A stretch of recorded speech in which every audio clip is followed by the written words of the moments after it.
Hi everyone, it's me again Lydia Feng and welcome back to my YouTube channel.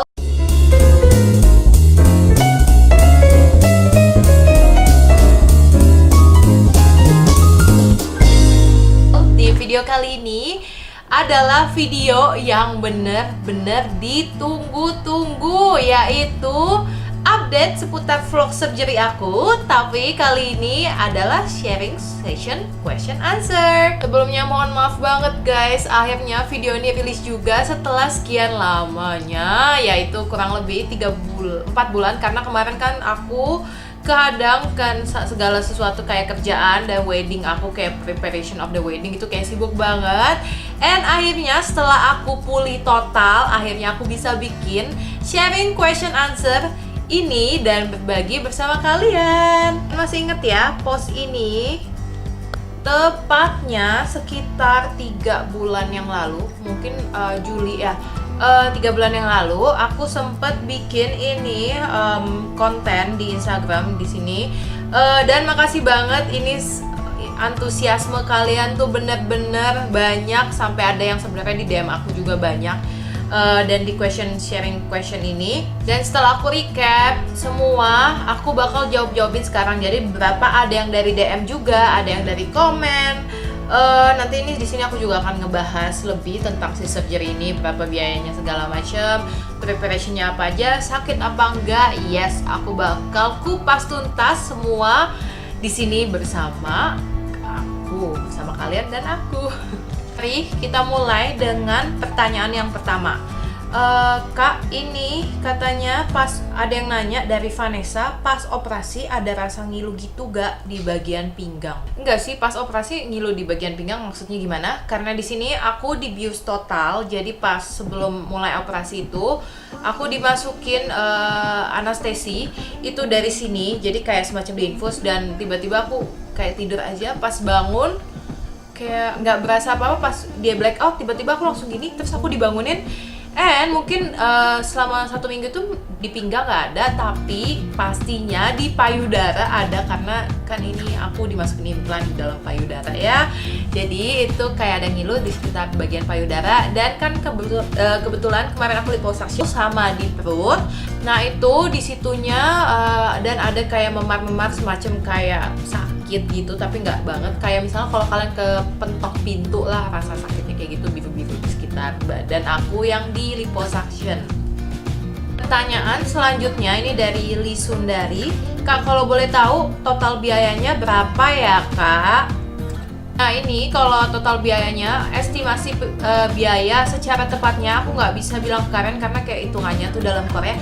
Cuman estimasi biaya total yang aku lakukan operasinya adalah itu boob job atau operasi pembesaran payudara sama liposuction di sekitar area love handle dan perut.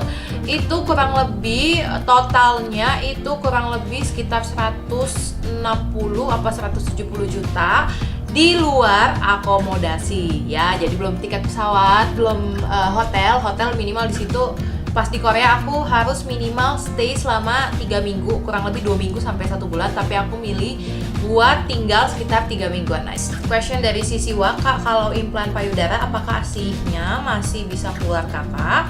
Yang pastinya ini aku udah research, karena sebelum tadinya aku kayak mikir kayaknya nggak mau operasi payudara karena nanti kalau misalnya gue punya anak gimana, nanti nggak bisa keluar ASI gimana. Ternyata sekarang teknologinya udah canggih, jadi dia ada pilihan, kalian bisa implan menaruh silikonnya itu under the muscle atau di bawah otot. Jadi pas nanti aku hamil, jadi nggak mengganggu ASI sama sekali. Next, ada bekas luka jahitan nggak setelah diimplan? Ada, pastinya ada, dan itu kurang lebih jahitannya, bekas luka jahitannya segini, kurang lebih nih 2 cm apa 3 cm. Nah ini untuk bekas jahitannya itu ada di bawah sini nih, ini masih ada, dan ini udah kurang lebih 6 bulan. Bekas luka jahitan itu kan tadi kalian udah lihat ya, udah masih coklat, cuman udah coklat muda gitu. Awalnya tadi bener-bener dalam dan coklat tua banget, dan lukanya agak sedikit menonjol. Cuman dari si Banobagi aku dikasih kayak semacam silikon tape gitu, jadi aku tempelin tiap hari. untuk membuat kayak lukanya kayak masuk ke dalam, jadi nggak jadi keloid gitu. Nah ini untuk penyembuhan bekas lukanya ini aku udah bantu pakai scar treatment cream. Mungkin kalau untuk aku dia lama banget, mungkin bisa 1-2 tahun, tapi itu nggak masalah karena ini menurut aku bekas luka jahitannya juga kecil dan dia kayak tertutup di bagian bawah tadi payudara, lipetan payudara gitu. Pertanyaan selanjutnya, kenapa implan payudara? Oke, sebelumnya aku terang-terangan aja. Jadi sebelumnya ukuran bra aku adalah 34A, dimana kalau misalnya aku pakai baju itu baju aku adalah bisa S atau XS, tapi ukuran celana aku bisa M, mungkin kayak 28. Ukuran celana aku itu 28, itu mungkin termasuk M ya kalau di kategori orang Asia. Jadi dimana kalau aku kesusahan sebenarnya aku pakai dress. Jadi kalau misalnya aku pakai dress itu tuh badan aku kayak laki gitu, bukan kayak laki, kayak jadi pas aku pakai dress gitu mungkin dressnya di bawah kayak ngepas gitu. Jadi aku pilih dress M tapi atasnya kopong.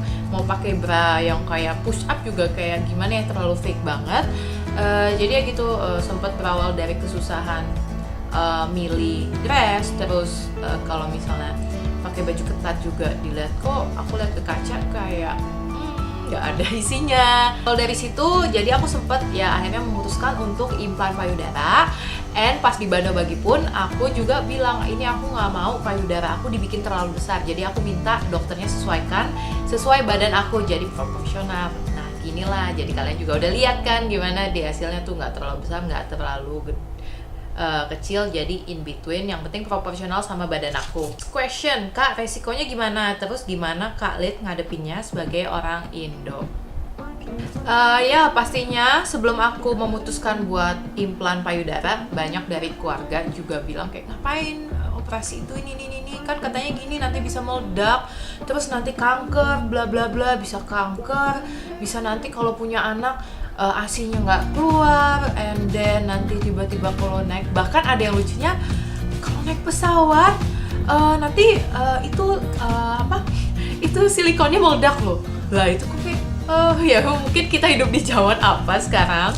And then ini aku di sini aku juga sharing ke kalian bahwa aku operasi implan payudara dan liposuction tuh nggak ditutup-tutupi. Jadi aku benar-benar terbuka dari prosesnya, dari what's the pain, dari recovery aku nunjukin ke kalian dengan aku bikin vlog ya. Jadi di sini juga pasti orang-orang juga bakal lihat, aduh nih orang kok ternyata ya fake. Dan dari netizen juga ada yang ngatain, fake banget, ini operasi ngapain sih, cintailah badanmu sendiri. Oke, kita itu mencintai bisa dengan banyak hal.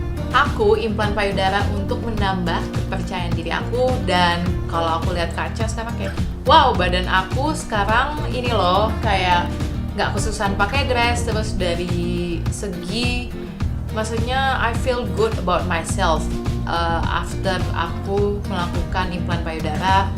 Ya cuman mungkin dari akunya itu aku orang tipe yang cuek. Kalau kalian mau ngomong apa, mau ngomong hate ke aku atau apa, thank you, aku nggak peduli karena that's me, it's my life.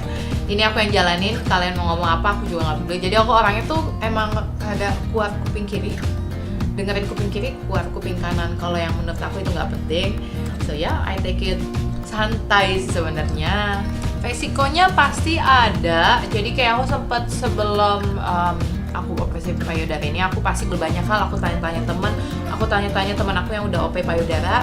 Dan resikonya itu kalau misalnya kalian OP payudara adalah capsular contracture, dimana kalau misalnya kalian implan payudara kan ada ruangnya, maksudnya ada ruangnya gitu kayak buat taruh di dalam implannya itu. Tapi di sini ruangan itu nggak ada, malah dia menekan si silikonnya itu jadi sempit. Nah di situ adalah resikonya seperti itu. Cuman sampai saat ini aku belum merasakan itu dan nggak ada masalah sama sekali sama implan aku sih. Jadi ya so I think sampai sekarang aku fine aja. Pertanyaan selanjutnya, itu sepaket nggak biaya oplasnya sama hotelnya, terus berapa hari di sananya? Untuk sepaket sebenarnya enggak, cuman ini gampangnya adalah jadi Bano Baginya itu hanya klinik operasinya, tapi karena aku dibantu dengan Beautic. Beautic itu adalah agency yang menangani kalau kita mau operasi di Korea. Dia bertindak sebagai agency, di mana dia cari hotelnya, transportasi, tiket pesawat, akomodasi segala macam. Jadi kalian tinggal terima beres. Nah, jadi kalau misalnya kalian menghubungi orang Beautic ini, dan dia juga ada staff yang bisa berbahasa Indonesia dengan lancar, jadi kalian nggak perlu khawatir kalau misalnya kalian nggak bisa bahasa Inggris. Nah, di situ kalian konsultasi dari awal, misalnya kalian mau operasi apa. So for example, kalian mau operasi hidung, nanti di situ di listing rumah sakit mana dan klinik-klinik mana yang nggak bermasalah, benar-benar 0% nggak bermasalah. Dimana kayak kalau nggak di Korea kan mungkin karena maraknya banyak klinik gitu kan, mungkin ada yang klinik ilegal di mana ada masalah apa-apa. Tenang aja, yang direkomendasikan oleh Beautic Agency itu adalah benar-benar rumah sakit dan klinik yang bersih, di mana nanti akan di listing. Nah, ini nih ceritanya, yang klinik ini bagus buat operasi hidung di sini, dokternya oleh siapa, dan mereka akan rekomendasiin kalian juga akomodasinya seperti tiket pesawat, dan juga pakai flight apa, dan juga hotelnya di daerah klinik yang nanti atau rumah sakit yang kalian pilih. Mereka akan pilih nih hotelnya di sini yang gampang deket dengan klinik tersebut yang kalian pilih. So, nggak ada kesusahan sama sekali. Dan the good news is kalian konsultasi dengan Beautic itu free. Jadi dia semacam agency yang disediakan oleh government Korea buat pasien-pasien kayak dari luar, overseas atau luar negeri yang pingin operasi di Korea, dan itu semuanya gratis. Jadi ini benar-benar direkomendasikan dan benar-benar verified oleh government Korea. Apa post surgery setelah obat biusnya hilang? I can say that untuk melakukan breast implant adalah salah satu operasi yang tersakit. Kalau menurut aku liposuction nggak ada apa-apanya, bahkan kalau menurut aku ini karena aku orang yang pain tolerance-nya agak tinggi. Kayak filler aja sebenarnya, kalau di filler aku yang dimana orang bilang sakit kayak under eye, di sini aku nggak berasa. Bahkan botox aku nggak pakai anestesi, main suntik aja. And tanam benang aku juga bilang nggak sakit. Oke, back to the point ya, back to the topic. Sakit apakah? Yes, sakit per 10, sakitnya 11. Beneran ya? Mungkin aku belum melahirkan, cuman bagi ibu-ibu yang udah melahirkan, pasti punya anak lebih sakit melahirkan. Terus melahirkan itu lebih sakit. Jadi menurut aku kalau kalian udah punya anak, ini tuh mungkin ya di bawahnya, satu level di bawahnya melahirkan katanya ya. Apakah seperti ditiban gajah? Yes, untuk 3 hari pertama. Untung ada suami aku yang nemenin aku bener-bener 3 hari pertama itu aku nggak boleh kena air, dan aku habis operasi besoknya aku langsung pulang. Jadi pas hari operasi itu aku nginep di situ selama kurang lebih 14 jam, besok langsung pulang itu karena masih ada anestesinya itu lumayan kenceng buat Korea itu. Pas anestesinya hilang, aduh ya ampun, sakitnya karena dia plantnya under the muscle, silikonnya. Jadi aku kayak merasa otot dada aku benar-benar mati rasa. Jadi kan kalau misalnya kalian tidur itu kan bangun harus memakai otot dada, di mana otot dada kalian pasti agak mendegang atau kena gitu kan. Itu aku nggak bisa. Jadi aku nggak bisa bangun dari tempat tidur. Kayak setiap aku bangun harus kayak sayang, tolongin kayak, aduh, jadi kayak dia harus narik tangan aku. Dan kayak kalau malam-malam aku mau pipis ke toilet itu juga aku sayang tolong. Dan itu by the way itu aku king size, jadi di service apartemen itu yang dekat dengan Banabaki itu untuk ranjangnya ada 2. Ngertiin sekali mereka, mungkin karena banyak tau ada yang operasi. Jadi aku tidur di king size bed. Suami aku yang kayak single bed gitu, karena kan aku kayak aduh nggak bisa, aku takut kalau suami aku tidur sebelah aku kesini kena kayak dada aku, aduh sakit ya. Selama 3 hari itu sampai aku kalau tidur aku mau bangun aja susah banget, pusing, sampai aku cemilin painkiller. Kayak 1 hari aku bisa makan painkiller kayak 4 karena itu sakit banget guys. Tapi 3 hari itu cuman 3 hari itu sakitnya doang. Jadi gimana ya, kalau misalnya kalian sakit banget, saking sakitnya kalian sampai pasrah, udah lemes, terkapar lemas, yaudah akhirnya tidur aja. Yes, kayak gitu. ya kayak sebenarnya ya kalau dibilang sakit yes, tapi ya udahlah karena lemes aku bisa jalanin ya. Dan nggak boleh sendiri, harus ada yang nemenin kalian karena kalian di saat 3 hari itu benar-benar vulnerable, nggak bisa sama sekali, dimana pokoknya jangan sendiri, harus ada yang nemenin. Next question, bisa tidur tengkurap nggak? Berasa berat atau mengganjal di dada setelah surgery? Nggak bisa tidur tengkurap selama kurang lebih 2 bulan. Tengkurap tuh yang gini ya, yang dadanya ngepres yes. Ya kurang lebih 2 bulan aku nggak bisa tidur tengkurap, jadi harus kayak gini dulu. Dan kalau kayak gini aja, kalau tidur nyamping aja kayak mau bergerakinnya agak ke tengah itu sakit, karena kan ini masih ada berasa sesuatu mengganjal di dadaku. Terus berasa berat atau mengganjal di dada setelah surgery? Ya pastinya. Dan setelah 3 hari aku kan udah bisa mulai jalan-jalan tuh di Korea. Aku jalan-jalan sekilo pun kayak dada aku kayak kesemutan karena kan belum biasa ya. Nggak berat sih sebenarnya, cuman karena dimasukin sesuatu dan dada kalian nggak biasa seberat itu, jadi kayak agak kalau jalan kelamaan itu agak kesemutan di dada aku, jadi aku harus duduk bentar terus aku harus rest gitu.